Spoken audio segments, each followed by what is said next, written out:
जय हिंद friends, myself Rohit and welcome to our foot lab classes.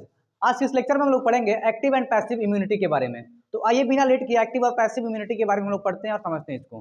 तो सबसे पहले हम लोग समझेंगे कि एक्टिव और पैसिव इम्यूनिटी किस इम्यूनिटी का पार्ट है। तो ध्यान से देखिए, सबसे पहले हम बेसिक समझेंगे कि जो इम्यूनिटी होती है, जो इम्यूनिटी है दो टाइप्स की होती है। एक हम लोग पहले पढ़ चुके हैं, क्या होता है इनेट इम्यूनिटी, एक क्या होता है इनेट और एक क्या होता है एक्वायर्ड। एक एक्वायर्ड इम्यूनिटी होता है। तो ये जो एक्टिव और पैसिव इम्यूनिटी है, इस एक्वायर्ड इम्यूनिटी का पार्ट है। जो फर्दर एक्वायर्ड इम्यूनिटी दो पार्ट्स में डिवाइड होती है। पहला हमारा क्या होता है एक्टिव और दूसरा क्या होता है पैसिव। तो इस लेक्चर में हम लोग को इसी एक्टिव और पैसिव इम्यूनिटी के बारे में पढ़ना है, समझना है। तो इम्यूनिटी के दो पार्ट्स इनेट, एक्वायर्ड, एक्वायर्ड के दो पार्ट्स एक्टिव और पैसिव। तो आइए इसको समझते हैं हम लोग डिटेल में क्या होता है। इस लेक्चर को हम डिटेल में समझते हैं कि एक्टिव और पैसिव इम्यूनिटी कैसे काम करता है और कैसा रिस्पॉन्स उसका होता है, क्या क्या उसके कैरेक्टर्स होते हैं। तो हम दोनों का डिफरेंस समझ रहे हैं। तो सबसे पहले देखिए कॉलम हम ड्रॉ कर दे रहे हैं जिसमें दोनों को एक एक साइड से हम लोग समझेंगे आराम से। ये हमारा इधर हम समझेंगे एक्टिव इम्यूनिटी, एक्टिव, और इधर हम समझेंगे पैसिव इम्यूनिटी के बारे में, पैसिव इम्यूनिटी। अब ध्यान से देखिए, जो एक्टिव इम्यूनिटी, सबसे पहले हम लोग स्टार्ट करते हैं एक्टिव इम्यूनिटी क्या होती है। तो जो एक्टिव इम्यूनिटी है कैसे काम करती है, तो एकदम बेसिक समझिए। मान के चलिए, सपोज करिए कि यहाँ पे कोई होस्ट की क्या है, ये बॉडी है, ये कोई होस्ट की बॉडी है। बाहर यहाँ पे क्या है, ये कोई पैथोजन है। बाहर क्या है, पैथोजन।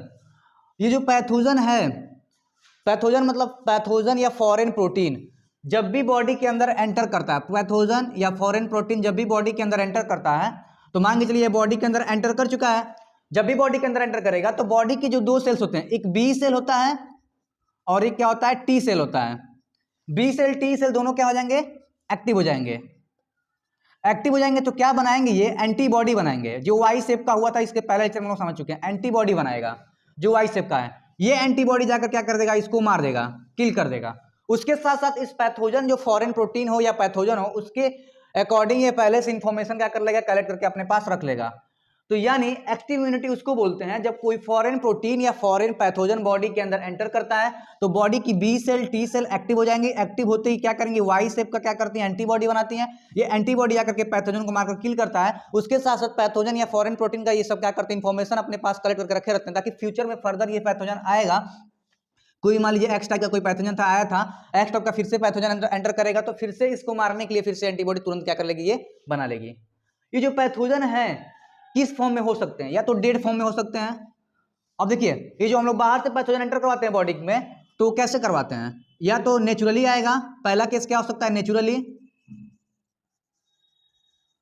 एक नेचुरली तरीके से आ सकता है। जैसे मान लीजिए कोई फॉरेन प्रोटीन हमारे बॉडी के अंदर एंटर कर चुका है, या फॉरेन पैथोजन या फॉरेन कोई भी मतलब वायरस या बैक्टीरिया एंटर किया है, तो हमारी बॉडी की B cell T cell active हो गई, जो क्या कर रही है, उसके अगेंस्ट एंटीबॉडी बनाकर किल कर रही है, तो नेचुरली हो गया।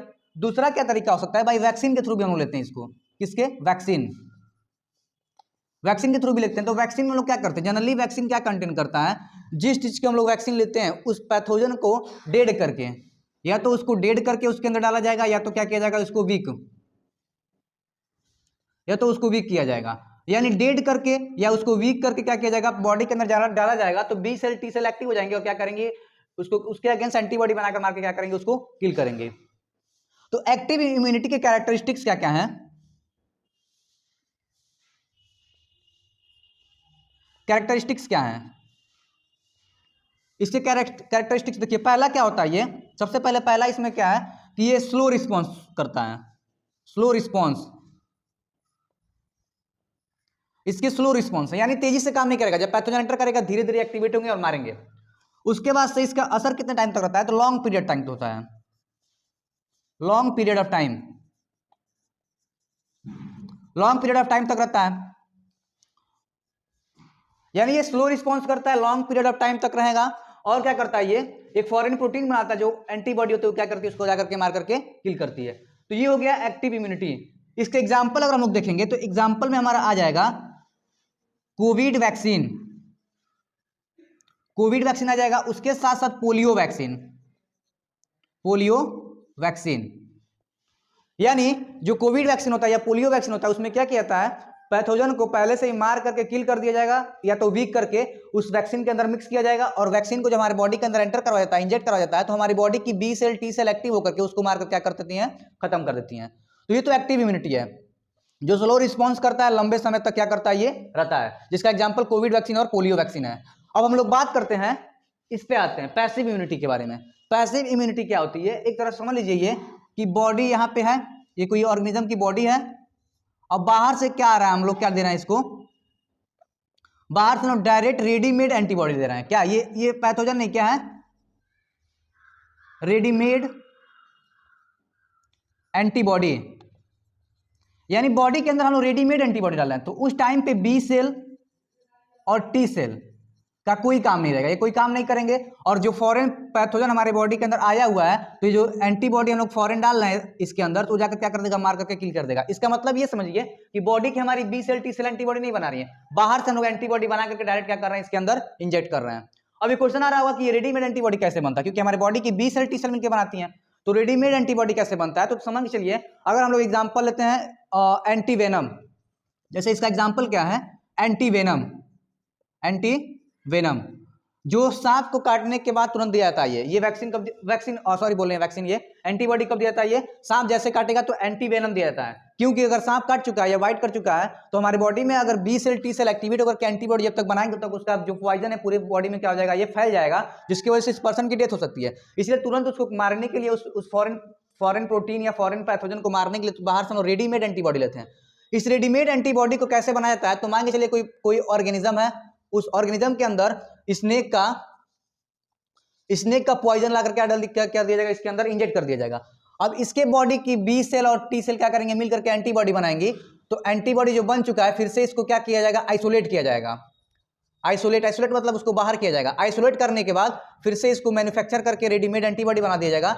और जब भी किसी पर्सन को सांप वगैरह काटता है, तो फिर से ये एंटीबॉडी जो है रेडीमेड, जो जैसे बाहर किसी दूसरे ऑर्गेनिज्म बनाए, हम लोग निकाल करके उसको डायरेक्ट इंजेक्ट कर देंगे। तो इसका एग्जाम्पल क्या है, एंटीवेनम है, और क्या हो जाएगा हमारा, एंटीवेनम के साथ साथ पोलियो एंटीवेनम हो गया, एंटी टेटनस हो गया, एंटी टेटनस, ये सारे क्या होते हैं, रेडीमेड एंटीबॉडी कंटेन करते हैं। डायरेक्ट जैसे बॉडी के अंदर जाएंगे तुरंत अपना काम करना चालू कर देंगे। तो ये होता है एक्टिव और पैसिव इम्यूनिटी। एक्टिव इम्यूनिटी में क्या हो रहा है कि हमारे जब पैथोजन बॉडी के अंदर जा रहा है, या तो वैक्सीन के थ्रू हम लोग ले रहे हैं, डेड करके आईवी करके, या नेचुरली कोई पैथोजन बॉडी के अंदर एंटर कर रहा है, तो बी टी सेल एक्टिवेट होकर क्या कर रही है, उसके अगेंस्ट एंटीबॉडी बनाकर मारकर किल कर रही है। स्लो रिस्पॉन्स करता है, लॉन्ग पीरियड ऑफ टाइम तक रहता है, और मेमोरी बेस्ड रहता है। चीज और छूट गया, ये मेमोरी बेस्ड होता है, यानी इसके अगेंस्ट क्या करेगा, ये इंफॉर्मेशन अपने पास कलेक्ट करके रख लेगा, ये तो मेमोरी बेस्ड होता है। वहीं पे बात करें हम लोग पैसिव इम्यूनिटी के बारे में, तो क्या होता है, ये रेडीमेड एंटीबॉडी डाला जाता है बॉडी के अंदर, तो एंटीवेनम और एंटी टेटनस। इसके अंदर एक चीज और आता है, कोलेस्ट्रम। कोलेस्ट्रम जो होता है, ये क्या होता है, ये नेचुरली है, ये क्या है, ये रेडीमेड है, तो ये नेचुरली है, ये नेचुरली एंटीबॉडी है। कैसे ये दिया जाता है, तो इसका जैसे IgA, ये कोलेस्ट्रम है। IgA कब होता है, जैसे प्रेग्नेंट जो ब्रेस्ट फीडिंग जो मदर्स होती हैं, जो मतलब बच्चे को दूध पिलाती हैं, तो वो क्या होता है, जैसे डिलीवरी के जस्ट बाद, जैसे मतलब लैक्टेशन पीरियड आता है, यानी ब्रेस्ट फीडिंग वाला पीरियड आता है, तो स्टार्टिंग के 2 से 3 दिन का जो मिल्क होता है, जिसको बोलते हैं, और सिंपल एडवर्टाइजमेंट में उसका आता है कि माँ का पहला पीला गाढ़ा दूध पिलाना चाहिए। तो उससे होता क्या है कि उसके अंदर ये कोलेस्ट्रम होता है, जो IgA है, जो नेचुरली एंटीबॉडी है। वो कोलेस्ट्रम जो होता है, वो मिल्क का, यानी जो मिल्क है उसके स्टार्टिंग टाइम का, यानी जो डिलीवरी के बाद जो ब्रेस्ट फीडिंग मदर करती हैं, तो उसका फर्स्ट, सेकेंड या थर्ड दिन के अंदर का जो दूध होता है, उसके अंदर कोलेस्ट्रम पाया जाता है, जो नेचुरली एंटीबॉडी है, जिसको देने से क्या होता है, मदर के बेबी के अंदर क्या होता है, पहले से एंटीबॉडी स्टोर होती है। तो ये सारे थे एक्टिव और पैसिव इम्यूनिटी के बारे में। आई होप ये लेक्चर आपको समझ में आया होगा। तो अगर ये लेक्चर आपको समझ में आया होगा तो इसको लाइक, सब्सक्राइब और शेयर जरूर करें। Thank you.